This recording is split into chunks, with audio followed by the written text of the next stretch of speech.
The UK will have a new prime minister on Monday. Former Treasury Chief Rishi Sunak and Foreign Secretary Liz Truss are the remaining two candidates as the weeks-long process to replace outgoing Prime Minister Boris Johnson comes to a close. Elisabeth Braw joins me now. She's a senior fellow of foreign and defense policy at the American Enterprise Institute. Elizabeth, thanks for joining us. First, I want to ask you, what are the main differences between the two candidates? Well, thank you for having me. They are very different as personalities and as politicians. Liz Truss is very ideological. She likes to take strong stance on various issues of the day, whereas Rishi Sunak is more of an incrementalist. He is a banker by background, sort of a Davos man. He has an MBA from the US and, in fact, had an American green card for a long time. And so he's sort of part of that international set of global workers, whereas Liz Truss has lived her whole life in the UK, apart from, I think, 1 year in Canada. So in addition to her being more ideological, Rishi Sunak is more of an incrementalist and sees the world in that sort of globalized perspective. And really, they couldn't be more different, despite belonging to the same party and having been part of the same cabinet for now the past few years. Elizabeth, right now, so much of the world's focus is on Ukraine. And when it comes to the ongoing war in Ukraine, where do both candidates stand on supporting the Ukrainian government in its conflict with Russia?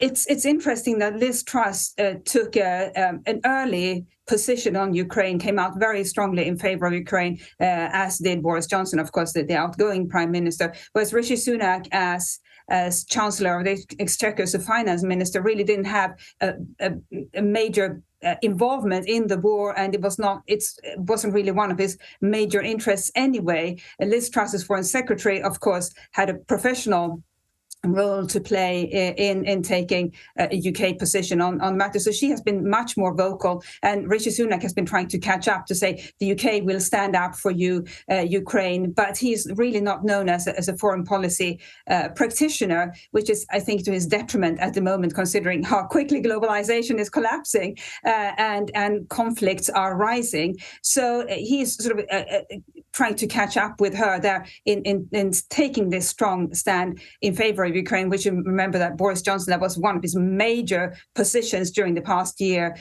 Since the war broke out, the UK has taken a very strong position in favor of Ukraine, delivered lots of weaponry, and I think whoever is elected, that will continue. But Liz Truss has more name recognition as a supporter of Ukraine. And are we getting an idea of how these two candidates will continue to navigate the country post-Brexit? Yes, I think we can tell a lot from their personalities and their record in government and indeed in parliament so far.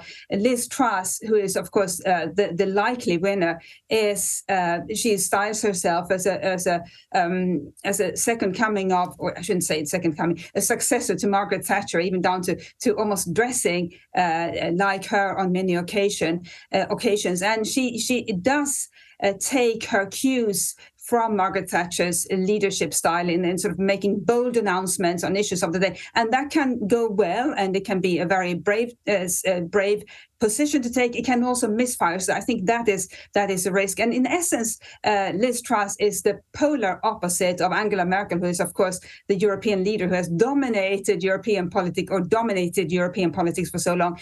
Rishi Sunak is more of an incrementalist. You won't see these so Anglo-Saxon style bold statements from him. You'll see incremental steps if he wins. You will see him, I think, working very closely with allies, including with the European Union member states, where he's more well liked than Liz Truss, even though she was a previous Remainer, whereas he was a Brexiteer, but he's seen as a more collaborative towards the European Union than is Liz Truss.